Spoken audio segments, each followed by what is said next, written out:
샬롬, 주님의 이름으로 문안드립니다.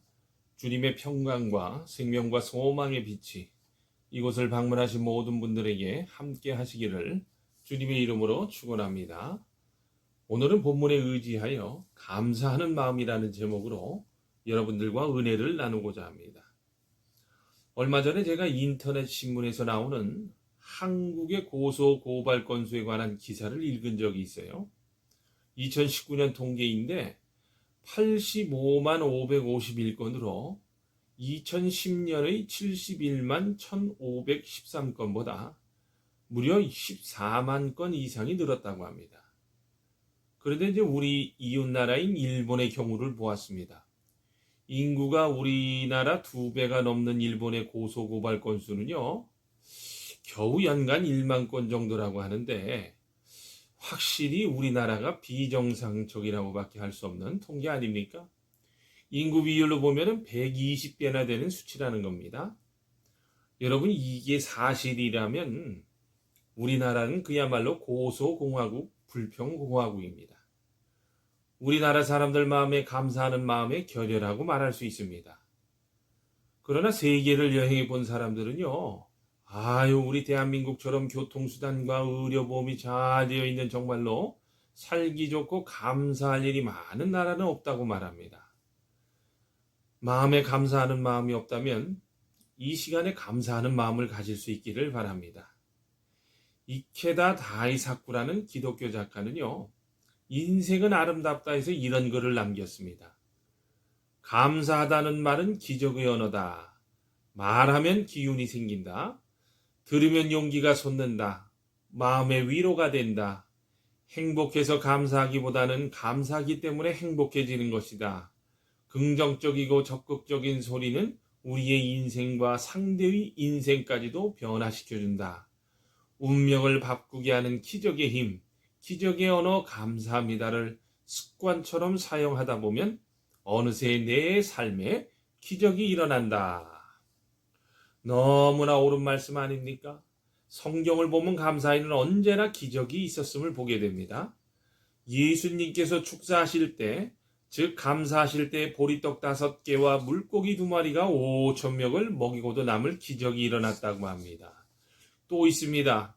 바울과 실라가 빌립보옥에 갇혔을 때 기도하고 찬송하고, 즉 감사할 때 옥문이 열리고 간수가 회개했다고 합니다. 여호사밧의 찬양대가 감사하고 찬양할 때는요, 적군이 진멸되는 기적도 있었다는 거예요. 감사절 때마다 기억하는 스펄전 목사의 말이 있습니다. 별빛을 주신 하나님께 감사하면 달빛을 주신다. 달빛을 주신 하나님께 감사하면 햇빛을 주신다. 햇빛을 주신 하나님께 감사하면 영원한 빛을 주신다. 감사의 기적은요, 그래서 다 소개할 수만큼 너무나도 많은 겁니다. 그런데 더 귀한 것은 감사하다는 마음입니다. 언제나 감사하고 감사할 수 없을 때도 감사하는 그 마음이 더 귀한 거예요. 그렇다면 여러분은 어떻게 감사한 마음을 우리가 가질 수 있을까요? 첫 번째입니다. 조금만 더 낮추어 보면 됩니다. 마태복음 18장 4절을 보면 누구든지 이 어린아이와 같이 자기를 낮추는 이가 천국에서 큰 자니라고 하셨습니다. 자기를 낮추니 천국이더라는 진리라는 거예요. 진정한 마음의 천국을 원하세요? 그러면 자기를 낮추어 보시기 바랍니다. 기대치를 낮추면 낮출수록 감사하게 되고 더 행복해집니다. 그래서 눈높이를 낮추면 친구가 많고, 눈높이를 낮추면 존경을 받고, 눈높이를 낮추면 감사가 넘쳐나고, 눈높이를 낮추면 일치를 이루고, 눈높이를 낮추면 평화가 임하고, 눈높이를 낮추면 행복하고, 눈높이를 낮추면 기쁨이 넘치고, 눈높이를 낮추면 사랑받고, 눈높이를 낮추면 안전하고, 눈높이를 낮추면 복을 받으며, 눈높이를 낮추면 경제적이고, 눈높이를 낮추면 장수하게 됩니다. 아멘. 그래서 겸손한 마음은 감사를 잘하게 하나, 여러분, 교만은요, 감사하는 마음을 죽인다는 것을 꼭 놓쳐서는 안 됩니다. 위만 바라보면 불평이지만 아래를 내려다보면 감사가 충만해집니다. 그러므로 현재의 자신만 생각하지 말고 우리가 비천한 때를 돌아볼 수 있어야 해요. 그래서 출애굽 때에 하나님께서 원망과 불평이 가득했던 이스라엘 백성들을 향해서 뭐라고 이야기를 하십니까? 애굽에 종살이 하던 때를 기억하라. 성경에는요, 자기를 벌레라고 고백하는 벌레 인생이 있습니다. 지렁이 인생도 있습니다. 자기를 만삭되지 못하여 난 자와 같은 자요, 죄인 중에 괴수라고도 합니다. 죄로 말미암아 영원히 멸망할 죄인을 불러 예수 믿게 하셔서 구원해 주신 하나님의 은혜를 생각해 보시길 바랍니다. 감사할 것밖에는 없어요. 불평, 불만 이것은 은혜를 모르는 자입니다. 자기를 조금만 더 낮춰보세요. 감사의 마음이 흘러나오게 될 겁니다. 여러분, 두 번째입니다. 조금만 더 생각해 보시기를 바랍니다. 오늘 본문을 제가 다시 읽어드립니다. 여호와께서 내게 주신 모든 은혜를 무엇으로 보답할꼬? 여러분, 이 말씀은요, 하나님의 은혜를 깊이 깨달은 자의 고백입니다. 그렇습니다. 여러분, 조금만 더 돌아보면 감사할 일밖에 없습니다. 어느 사모님이 속이 좋지 않아 진단을 받았더니 이제 암이라는 판정을 받았습니다. 이 사모님은 충격을 받아 마음조차 입에 대지 못하고 한창 일할 나이에 이런 병에 걸렸다 생각하니 억울하고 모든 것이 개척교회 시절이 극심했던 고생 때문이라는 생각이 드니 남편이 원망되고 심지어 하나님에 대한 원망까지 생겼어요. 이 몸은 아프고 마음은 암담하기만 합니다. 그러던 어느 날 어느 지인의 권유로 감사할 만한 일을 적기 시작했습니다. 처음에는 감사할 일이 별로 생각나지 않았지만 평범하고 작은 일부터 적어나갔습니다. 그렇게 써서 내려가다 보니까 정말 감사할 일이 많은 걸 알게 되었다는 거예요. 그렇게 많은 감사거리가 있었음에도 지금까지 감사하지 못했던 자신을 알게 되었고 지금부터라도 감사해야 한다는 생각이 들었습니다. 그래서 먼저 하나님께 불평했던 것을 회개하고 감사의 기도를 드렸습니다. 주님, 이제는 내가 살아있는 동안 나와 가장 가까운 사람부터 찾아다니며 감사의 인사를 해야겠다고 생각한 사모님은요, 그 다음 날부터 감사를 전하기 위해 사람들을 찾아다녔습니다.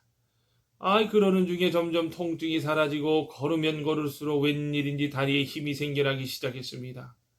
그러고는 다시 검사를 받아보았는데요. 놀랄 일이 생겼어요. 암세포가 완전히 사라진 겁니다. 조금만 더 생각하고 조금만 더 깊이 생각한다면 감사하게 된다는 말씀인 거예요. 여러분, 욥을 보세요. 그 환난을 당했어도 감사했던 것은 지난날 은혜를 주신 하나님을 생각했기 때문입니다. 그래서 복을 받았은즉 고난도 받아야 하지 않겠느냐고 했던 건 아니겠어요? 깊이 생각하지 않는 거로 은혜를 잊고도 고통으로 받기도 합니다. 조금만 더 깊이 생각하시기를 바랍니다. 세 번째입니다, 여러분. 조금만 더 은혜를 받아보시면 됩니다. 다니엘서 6장 10절을 보면 다니엘이 이 조소의 어인이 찍힌 것을 알고도 자기 집에 돌아가서는 그 방인 예루살렘으로 향하여 열린 창에서 전에 행하던 대로 하루 3번씩 무릎을 꿇고 기도하며 그 하나님께 감사하였더라. 다니엘은 다른 신에게 절하거나 기도하면 사자굴에 던진다는 법령이 선포된 것을 알고도 계속하여 기도하고 감사했습니다. 그런데 여러분, 그게 왜 그랬을 것 같아요? 맞습니다. 바로 더 큰 은혜를 받았기 때문입니다. 여러분, 감사는 어떻게 생기는 줄 아세요? 답은 하나입니다.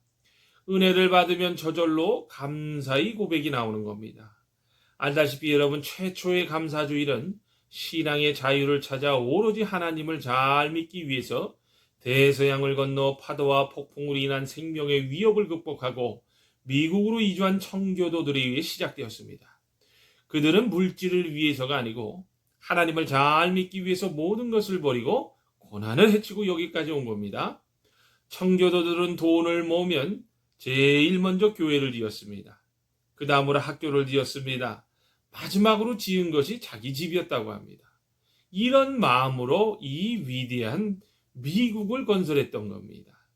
그런데 여러분, 요즘 미국이 점점 무너져가는 것을 보면 너무나 안타깝지 않아요? 그런데 그 이유가 뭘 것 같습니까? 그렇습니다, 여러분. 방금 말씀드린 이 세 가지를 거꾸로 하기 때문에 그렇다는 거예요. 먼저 자기 집부터 짓고 마지막으로 교회를 짓기 때문입니다. 대한민국도 마찬가지입니다. 은혜를 더 받아야 합니다. 조금만 더 은혜를 받아보시기를 바랍니다. 감사가 흘러넘치게 될 것입니다. 여러분, 마지막 네 번째입니다. 조금만 더 감사의 훈련을 해보시기를 바랍니다. 디모데전서 4장 8절을 봅니다. 육체의 연습은 약간의 유익이 있으나 경건은 범사에 유익하니 금생과 내세에 약속이 있느니라. 여러분, 지금 뭐라고 합니까? 경건은 범사에 매우 유익한데 천국과 지옥의 깔림길에서 영원한 약속을 받는 천국이 보장되는 통로라는 거예요. 근데 여러분, 경건에 이르는 연습 중에 가장 필요한 것이 뭔 줄 아세요? 감사라는 겁니다. 범사에 감사하라 하지 않습니까? 어떤 순간에도 감사해야 하는데 훈련이 없이 어떻게 감사할 수 있겠어요? 여러분, 이런 이야기가 하나 있습니다. 미군 해군 장교가 한 사람이 있었어요. 제2차 세계대전 전후에 이제 후유증으로 그 쌓인 스트레스로 인해 이제 전신이 굳어져 조금도 움직일 수 없는 병에 들었습니다. 근데 이때 다행히 일본인 정신치료가 후찌다 의사를 만나게 됩니다. 그리고 이 후찌다 의사는요, 그에게 매일 밤 이렇게 이야기를 하라고 시킵니다. 감사합니다라는 말을 10,000번씩 하라는 거였습니다. 그러자 이 미군 해군 장교는요, 자리에 누운 채로 매일 10,000번씩 실천을 했습니다. 하기 싫었지만 낫기 위해서 감사합니다라는 말을 계속했습니다. 그러던 어느 날 그의 아들이 감 2개를 가지고 와서 아버지 감 잡수세요 라고 말할 때 자기도 모르게 손을 내밀었는데 손이 움직여지고 차츰 목도 움직이지고 그러면서 전신이 움직이기 시작했다라는 이야기예요. 여러분 보세요. 불신자도 그런 훈련을 받았다면 여러분, 예수를 믿고 구원받아 하나님의 사랑받는 자녀로 받았다면, 자녀가 되었다면 우리는 더욱더 감사의 훈련을 해야 되지 않을까요? 오늘부터 감사의 훈련을, 범사에 감사하는 훈련을 꼭 실천하시길 바랍니다. 사랑하는 여러분, 하나님께서는 영원히 멸망할 수밖에 없는 우리들을 위해 하나밖에 없는 독생자를 우리를 위해서 주셨습니다. 우리가 할 일은 그것을 믿고 감사할 일밖에 없습니다. 감사는 곧 믿음이요 입술의 시인이므로 복을 누리게 하고 기적을 낳게 합니다. 조금만 더 낮추어 보세요. 조금만 더 생각해 보세요. 조금만 더 은혜를 받아보세요. 그리고 감사의 훈련을 해보세요. 그래서 우리 모두 진실로 감사하는 아름다운 신앙의 소유자들이 다 되시기를 주님의 이름으로 축원합니다. 아멘.